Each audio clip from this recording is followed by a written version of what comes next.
talk about other things besides that. I could talk about that all day long because that used to be my previous life. Okay, for my people online, welcome back. Okay, step one. I didn't realize this, but some of you have a first edition book and some of you have a second edition book. This is the fun part of when you teach a new class with a new book. So if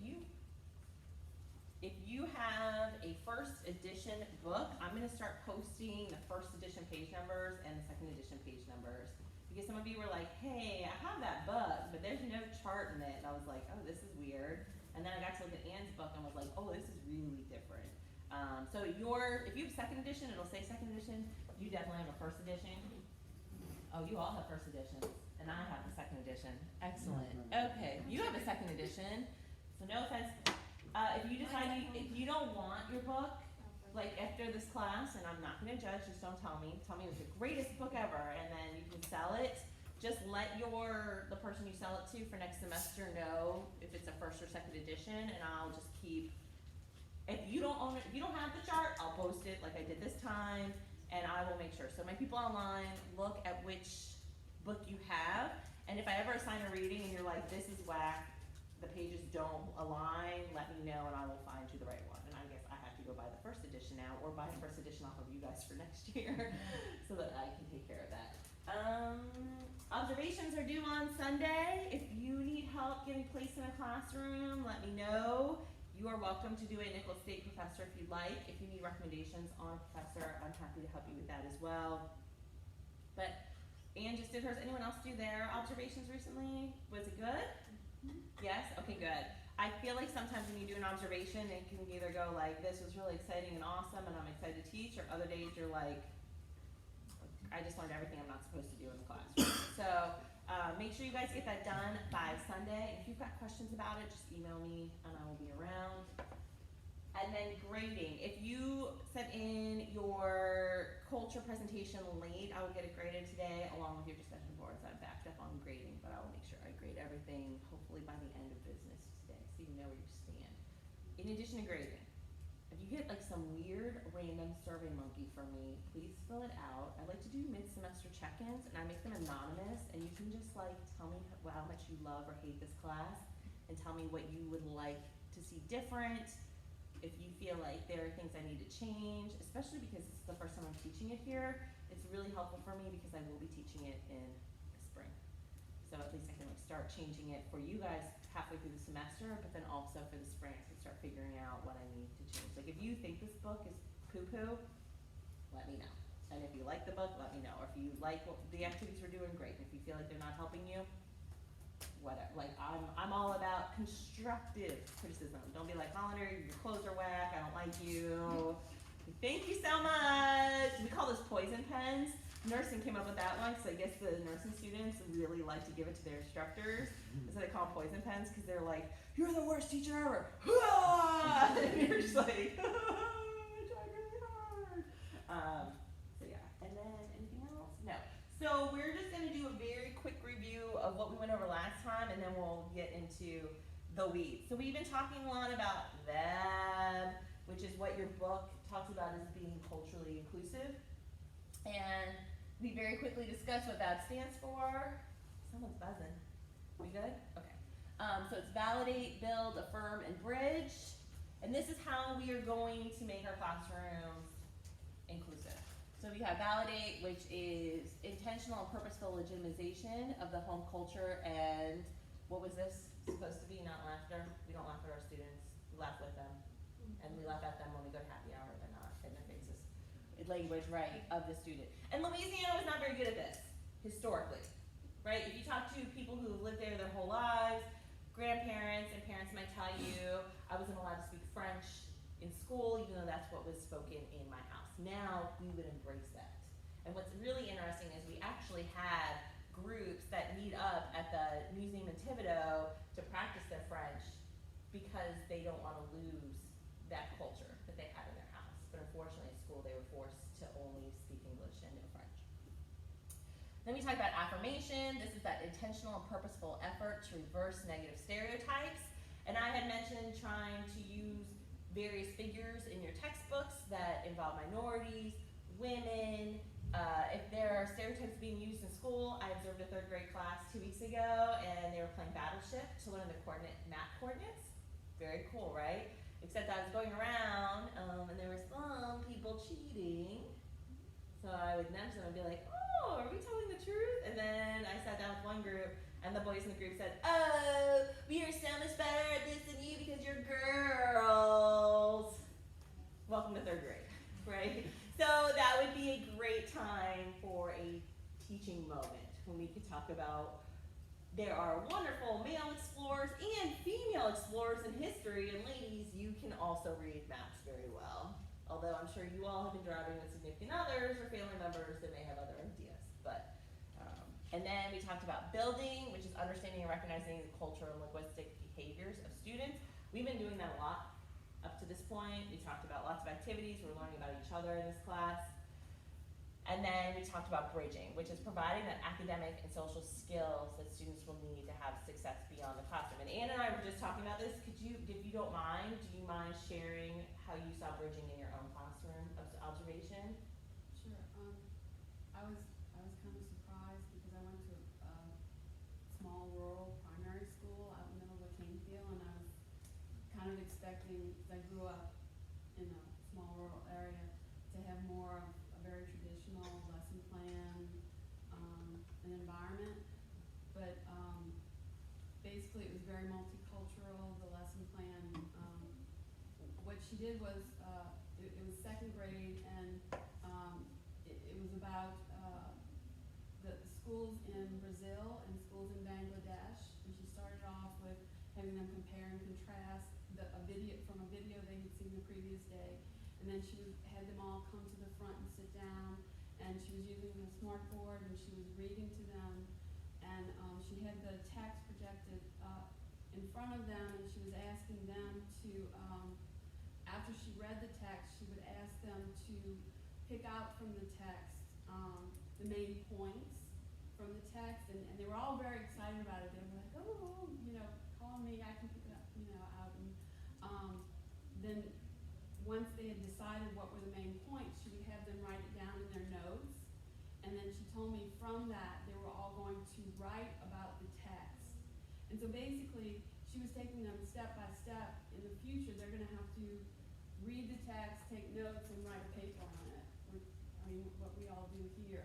And so, and earlier they had all written a focus statement in groups, because they had, instead of like we're sitting in rows right now. My very not inclusive classroom. I know, shame on you. Yes. But they were sitting at tables, and in groups they had written focus statements, which is, what you have to do in a paper. So they're learning how to write a college paper on, paper. Yeah. You write your main statement, and then you read something, you take notes, and then you write the main the points from it, and so she's basically teaching them how to write a paper in And this is second grade. 2nd grade, like we can do this. But is that gonna be on a standardized test? No. But is it gonna help them on their standardized testing? Yes. And when you guys get out into wonderful real world, unfortunately your whole life is gonna be about these test scores, which you can agree with or not agree with. So it's a great way to do bridging. And then we started talking about what could prevent you from VABBing, and we started talking about biases, and this is kind of where we ended. So we need to talk about our deficit monitor. We all do this. We all do this in some manner. If you're going to Super Walmart, if you're walking down the street. I told you all about my vans. I see those windowless white vans that carpenters and lots of plumbers and everyone use, and I'm like, that person's gonna steal my kids. Or me. That's it, right? Like seriously, perfectly good citizens drive those vans. Or I told you guys about people who wear their pants below their butts, and usually those are African Americans or Hispanic people, but white people too, and I'm always like ready to turn the other way. I don't know why, I just cannot handle the booty in the air, and I just make all these assumptions about you. And so we were talking about that and how we really need to check ourselves. And we need to check ourselves even when you go into schools and your observations are coming up and your student teaching is coming up, and for my teachers that are already teaching, we need to check ourselves when we say things like, well, if we had better students, we would have better schools. Here's the reality. If we had better teachers, we'd have better schools. And if we had better administrators, administrators who actually valued our teachers and looked at the research and applied that to our teachers and paid y'all better, we probably have better schools too. So it goes top up, right? And then you could say, well, if we had a better governor, if we had a better president, if we didn't have if we had a better Secretary of Education, we got what we got. Oh, we should vote. It was National Voter Registration Day yesterday. If you don't like what's going on in your schools, go vote, because unfortunately they make a lot of decisions, our local politicians, on the curriculum that you teach. Okay, anyways. Our scores would be good before they started coming here. Those kids, what's wrong with them? We all do that. As a college professor, I do that. I'm like, oh, this class, not you guys, but like I'll have semesters of classes and I'll be like, it's them. No, I need to back it up and like rewire my brain too. And then I showed you guys this cartoon, and you know, these are two women and they both are judging the other one and using their biases. So we need to check our filter. Where did the information about the other woman come from? News, media, culture, right? It's passed down. You have to question the belief system. What do these women believe about the other person's society? And then you need to listen to your deficit monitor and look at the situation anew. And I think something that we really need to focus on here is, how does what one woman wear affect the other woman? It doesn't, right? Who cares? Who cares? Who cares about what someone else is wearing? And we started talking about the whole like natural hair thing in schools and the school uniforms last time, and we might have gone a little bit off track, but it's important for us to recognize that, because hopefully when you guys are teaching, you can keep your administrators a little bit in check too. Of course, it's important that we maintain good classroom and school management, but we also need to consider what biases we may be creating in these situations as well. Am I going the right way? And then we stopped here, and we remember that part of that is making positive and legitimate associations with culture. And so that's what I wanted you guys to think about. What part of your culture has a negative connotation? If you step into that classroom, what biases are your students going to come at you with? And then how does mainstream media depict your ethno-cultural background? And my gentleman from Stevensville, you guys were like, boom, I already know exactly how I'm depicted. Anyone else? Anyone else wanna think about that? I could tell you from culture, like I'm Jewish, I'm a white Jewish girl. And so I'm normally depicted in like media as like I'm really wealthy and we're penny pinchers. My dad didn't have a job for like half of my life. We were not wealthy at all. So I was like not the Jewish American princess. But if you were like, if you met me, you'd be like, oh yeah, or I'm going to hell. I love that one. Maybe I'm just in a different buffet line in the big sky, right? Like who knows? So those are like things I go into. What do you guys, what biases do you think you may experience in your classroom? Yes, ma'am. Just being like a college student, I'm highly educated in technology, just because I'm a so-called millennial. Yeah. Our age, or that we have like advanced knowledge in how to operate technological stuff. I love how you're all like, yes, I cannot fix your iPhone, your mom, I cannot fix your computer every time it breaks. Yeah, I love it. Yes. That's my favorite. That's my favorite one. That's gonna be the rest of your life though. Yeah. Unfortunately. It's just like, oh, you're the generation of Facebook, you're the generation da-da-da, like we just make that assumption. But I mean, I make that bias against you guys all the time. I'm like, they're judging me. I can't get that smart board to work again. Also, like thought to be whiny and like very weak. That's, yeah, like the millennials. Political culture. Right, very, we very want weak. things handed to us or something. Yeah. That we don't work and this and that. But you know what's really interesting? Think about like your parents' generation. If your I don't know if your parents were in the 60s or the 70s. My parents were in the 60s, so that was like sex, love, rock and roll. And think about like how their generation is viewed, right? These hippies with their drugs and their sex and their music. And then we get to the 70s with like the coke, and then the 80s with the cocaine and like the crappy stuff. I mean, like every generation faces this. We're really cranky. You guys, unfortunately, like I entered into the workforce at a really poor time. So we like to live with our parents. No one likes to live with their parents. Well, maybe you guys Did anyone really like living with their parents? Yeah, no. You get to a point where maybe you do, but yeah, no. Yeah, no, those are great ones. Any others? We're not supposed to have teeth. You're not supposed to have teeth? Yeah, swamp people kind of ruined Oh my us. god, yeah. Yeah. I was about to say that, like, when people ask me where I'm from and I tell them, they're like, oh, those people. Yeah, I had a teacher. He told us a story that he went up north. I think he went to Massachusetts to visit some of his family, Oh. and he went to some kind of store, and he was talking to some of the people, and they picked up on his accent, and they're like, "Oh, where are you from?" And he was like, "Oh, I'm from Louisiana, from down south near New Orleans." And they looked at him kind of funny, and they were like, "But wait, you still got all your teeth?" And he was like, "Yes, yes, I do." He's "Well, like, the we do people- have dental care, yeah, yes. the people on TV don't got teeth." He's like, "Oh well." We just got a dentist, so.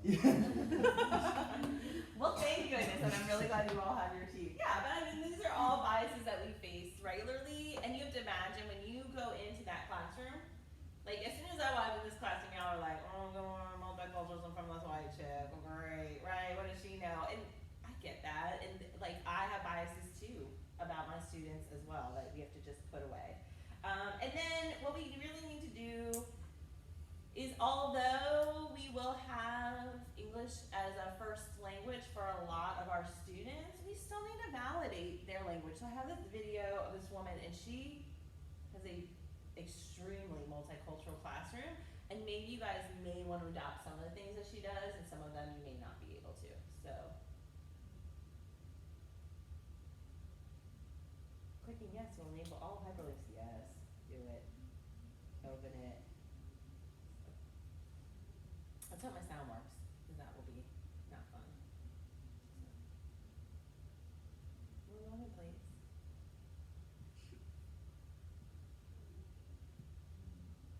I have a lot of, wide range of language learners in the classroom in my English language arts class.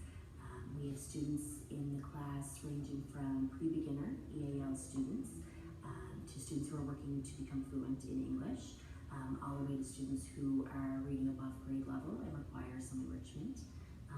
Students who speak Russian, we have students who speak Hebrew, Arabic, and Farsi, and Swahili, Nepali, and Korean, Chinese, so a lot of different backgrounds for sure. You can identify a theme from a children's story, then you can identify a theme when you're reading a 500-page book. So before coming to Clayton Park Junior High, I was focused, I believe, on more of a teacher-centered model of instruction, and it's a bit of a humbling experience to kind of relinquish control to your students and realize that the benefit of collaborative learning, that you're more of a facilitator. And so by facilitating the learning in the collaborative environment, the students are learning from each other, you're learning from the students, and then they're also learning from you as well. So it really feels like a shared exchange of ideas, and I just think it builds confidence with our language learners, but also everybody in the classroom too, and they're learning from different cultures and backgrounds, and I just think, hopefully people are able to see the benefits of collaborative learning for sure. And then the individual can get out of a tough situation. Perfect. So is that an example of supporting mentor that you have chosen for this theme? What we're doing is we're meeting them where they are, but we're also all having the same objective. So every day we start with an I can statement. So it might be I can identify theme from a work of fiction. We believe and we have the expectation that every student will meet that I can statement, but the methods in which they meet it might be different. So something that is really important this year is using technology to bridge the language gap. A few weeks ago, we were doing a theme activity in class, which is a group activity, and so students were going to identify theme. My pre-beginner EAL student had a copy of The Gruffalo, which is a children's book in Arabic. So he had his Arabic book, and I read aloud the English translation.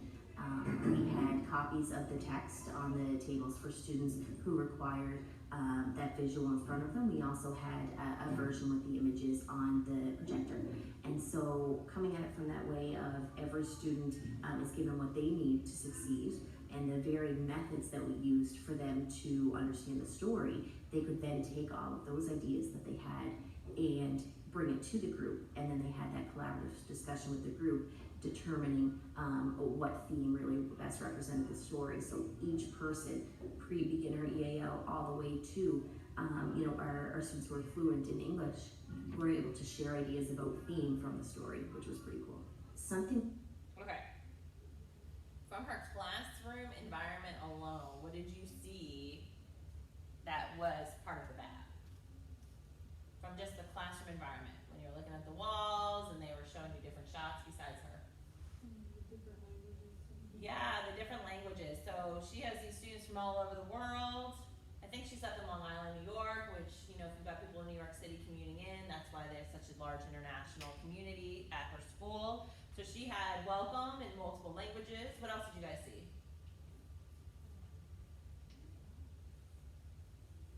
Very cultural classroom. Yeah, that was crazy. You also saw a small class. Yeah. And you saw paraprofessionals in there who probably are fluent in the other languages.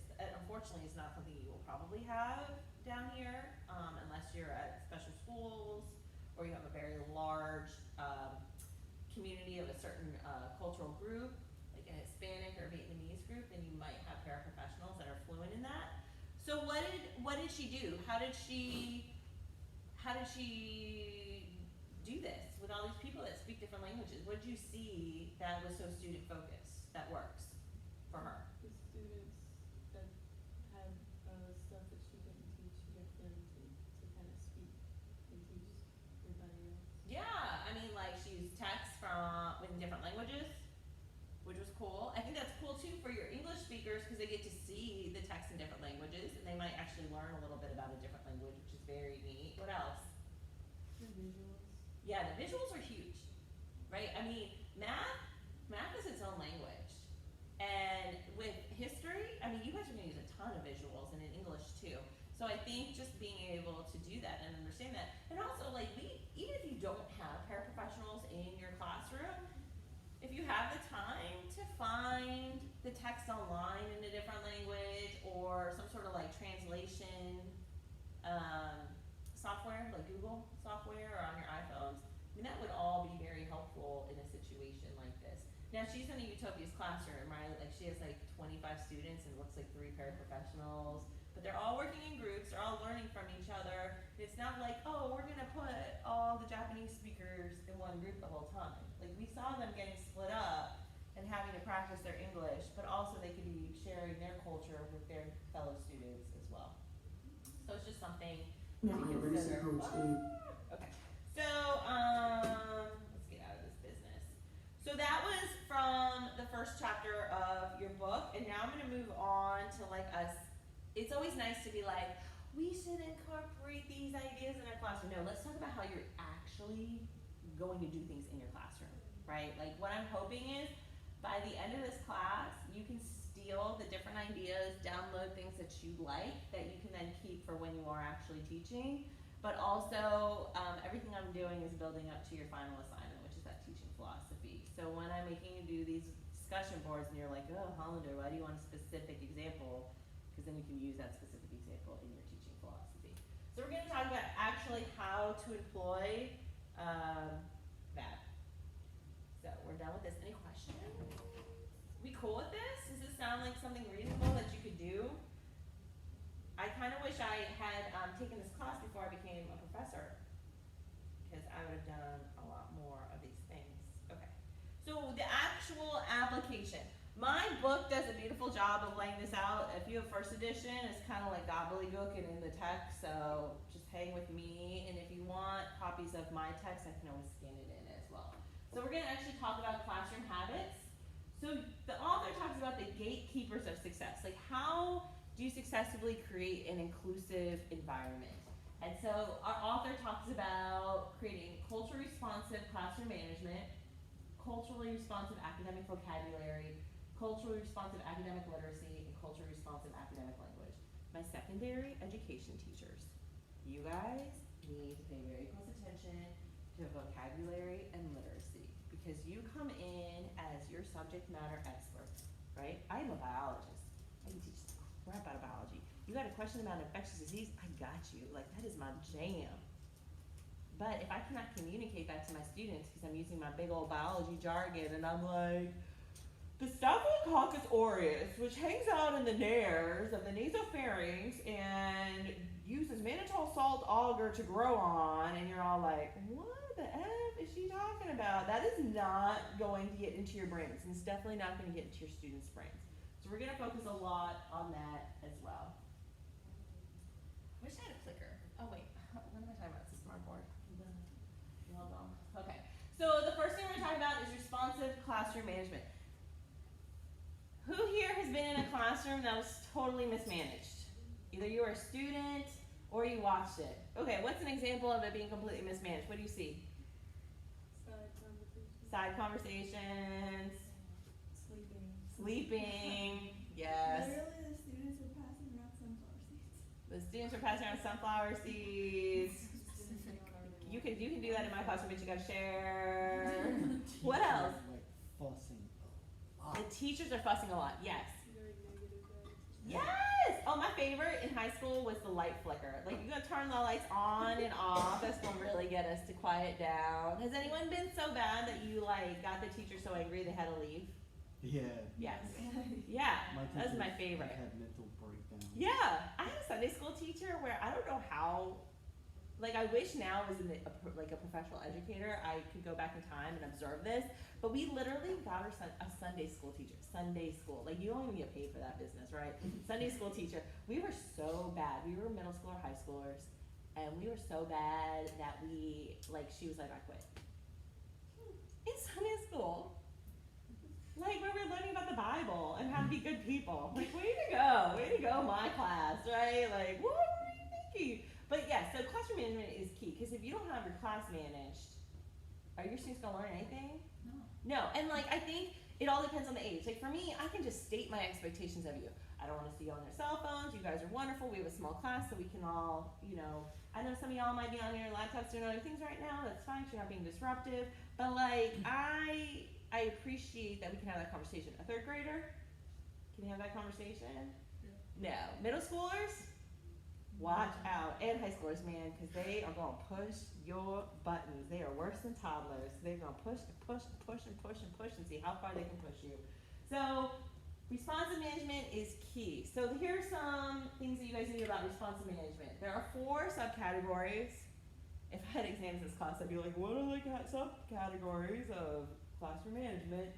You need to use attention signals, even in middle school and high school. Did you do that in middle school and high school when you were there? I didn't. Now it's like you go into an elementary school class, what was the macaroni and cheese? Everybody freeze. Yeah, say macaroni and cheese, all of a sudden all your students freeze. If you're teaching science, or if you're gonna be doing true inquiry-based history teaching, where they're doing stuff, I love this. You're like, no, I'm not doing this, I'm not doing this.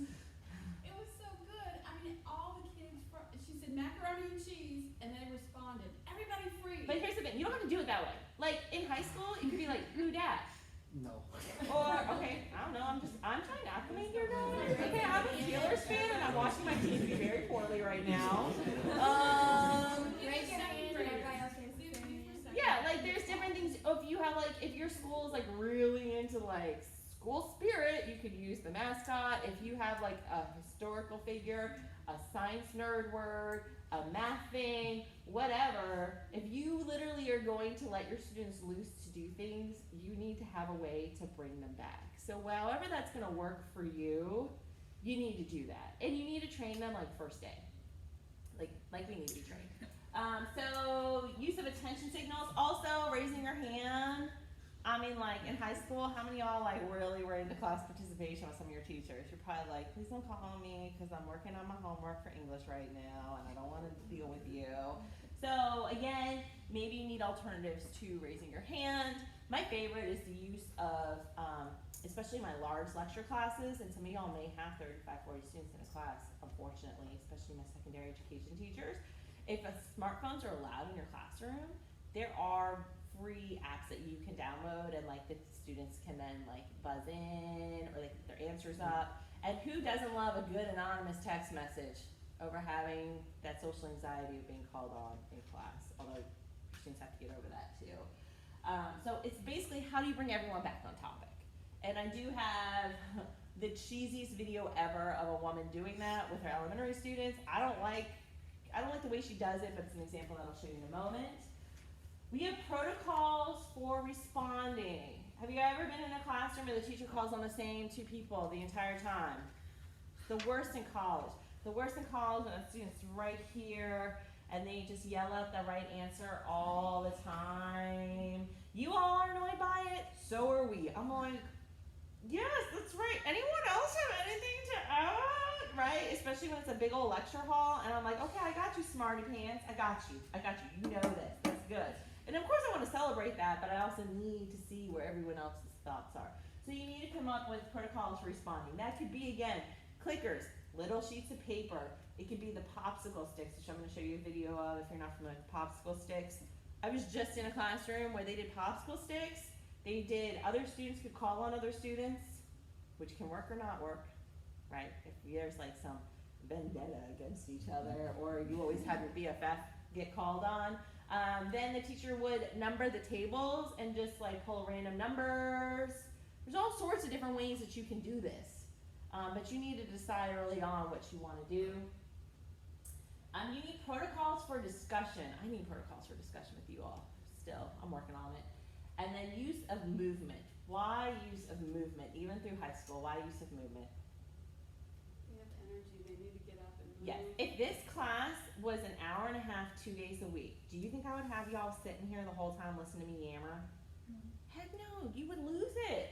Right? I mean, how many of your classes are you like, oh, I'm gonna get a bathroom break. I'm gonna start texting my boo-boo because I just need a distraction. You know, like that's just us being human. So use of movement is always wonderful, even middle school and high school.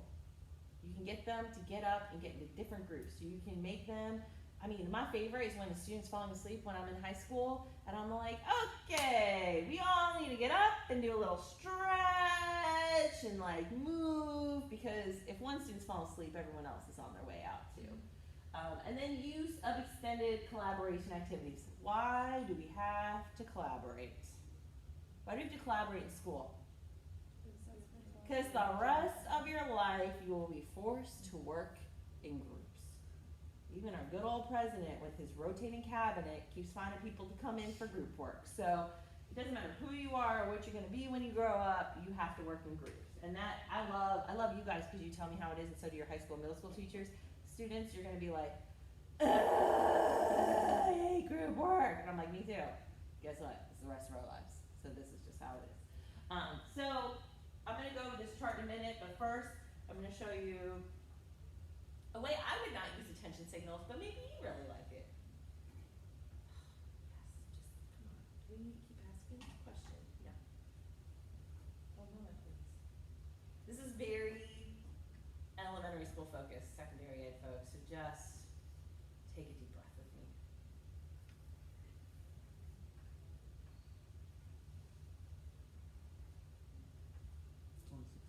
Oh, this is the popsicle stick one, never mind. This is the other one. Okay, 1 minute. YouTube TV. Enjoy your ad, okay. So this is responses. Everyone can do this. You need to come up with a way to not call on the same people all the time. Popsicle sticks, they're basically a tool that we use for random selection of students. So we put their names, once we get the rosters, and you put them on a popsicle stick. I'm gonna do this next semester, by the way. In a cup, and when we ask questions, you know how some kids are very hesitant to volunteer? Well, we let the popsicle sticks in the cup volunteer for them. Shake them up, pick the name out. If their name is chosen, then it's their question, or it's their opportunity to answer. Popsicle sticks, I like them just because I tend to kind of focus on asking certain people questions. So it kind of keeps me in check, and it gets me to ask people who I wouldn't normally think of. So I'm not asking like the person that I know knows the answer or somebody who's struggling. I'm just asking a random person. You were destined to answer this question. Oh, how positive is that? Oh, you picked on me. No, you were destined to answer that question. Yeah, I was destined to answer this question, and I don't know it. Exactly. Exactly. You would be like one of my students where I'd be like, That's how I got but it. that's okay. Every time. That's all right. So, yeah, and then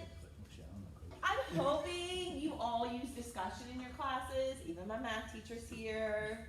I really hope you use some discussion of some sort. Maybe it's how you got to an answer or how you would use something or some real world application to the math that you're teaching. There's lots of different ways that you can create responsive discussion protocols. These are definitely things I will be using next semester as well, and probably in the very near future. You're welcome. So we'll try them out together. But numbered heads together. My team discusses a problem together and agrees on an answer through consensus. And the students sitting in the rolled numbers these answers for the group. So if you're teaching middle school or elementary school, you know how your desks are normally numbered. So you could be like 21. Tell me what your group came up with, or you could even pick the numbers out of a hat to make it even more general. I really like the give one, or I like the put your 2 cents in, because pennies now are like nothing. Do you remember when you guys used to get pennies? It's like, ah, now it's like, oh, pennies. So in groups of 4, we each take turns talking by putting 1 cent in the center of the table and sharing. Once everyone has shared, once every single person has put their penny in, then you can put 1 more cent in to respond. How nice is that? We're teaching our students to listen to each other. I kind of want to do this because I accidentally jump in a lot and don't give you guys time to respond. So it makes everyone take a minute to respond. Give one, get one. I use order to walk around the room, find a partner to discuss our learning. When we are finished listening and sharing, we return immediately to our seats, and I'm ready to share what I heard from my partner. It's kind of a think, pair, share. Again, your classroom management needs to be on it. You can't just be like, okay, go walk around the room. Okay, everyone needs to be quiet, get back to your seats. And like everyone's still chit-chatting about what they did over break. You can't have that happen. So you need to have some way to get everyone back. The round robin brainstorm at our table group. We each take turns sharing our thoughts about learning while the assigned scribe takes notes about our ideas. This is what we commonly do in college a lot of the time, right, when we're in group work. And then we share with the class whatever was discussed. What's nice about the scribe? What's nice about having a scribe? Like, why would you want a scribe in your group? Why would you want someone taking notes? Yeah, you also, like, if you get called on and you have anxiety, you're like, oh my god, I gotta talk in front of 50 people. It's nice to have those notes in front of you, just so you can remember what you were discussing. And then jigsaw, which I brought up a little bit, in groups of 4, each of us are assigned material to learn. Then the students across the class focusing on the same material get together and decide what is important from that material. This is great for readings. This is great for readings because you can be like, okay, we're gonna break this up and figure it out. Or my history folks, like this is great if you wanna break apart a timeline or specific things like what led up to World War II, what led up to the Civil War. You could break those out and you could see what your students think are most important. And then you can also tailor it to what you think is important as well. So it's really important that we come up with ways that create this culturally inclusive classroom management, and that every voice feels heard and no one is feeling picked on. I'll also say this. I highly recommend that you guys come up with attention signals and protocols for responding, especially my middle school and high school teachers, because if you ever get yourselves in trouble, if a student feels like they're getting picked on by a teacher, if a student feels like they're getting bullied in class and you're not doing anything about it, things like that, if you have these protocols in place and you have proof of that, if you ever unfortunately get called into the administrator's office and then students saying, Mrs. blah blah blah or Mr. So-and-so is always picking on me in class and they're just being hypersensitive because of other things happening in their lives, you can be like, no, I use the popsicle stick method, or no, we have been doing a lot of collaborative discussion learning and this student is randomly being put into these groups. I am not specifically pointing them out or anything like that. And I know that sounds ridiculous, but you have no idea what your students are going to be coming into the classroom with. That could be creating those biases, especially if they're like racial, LGBTQ issues, things like that, and they might feel like you're picking on them. You have those protocols in place already that make you completely neutral to whomever your students are. So I highly, highly recommend that you come up with that. Okay.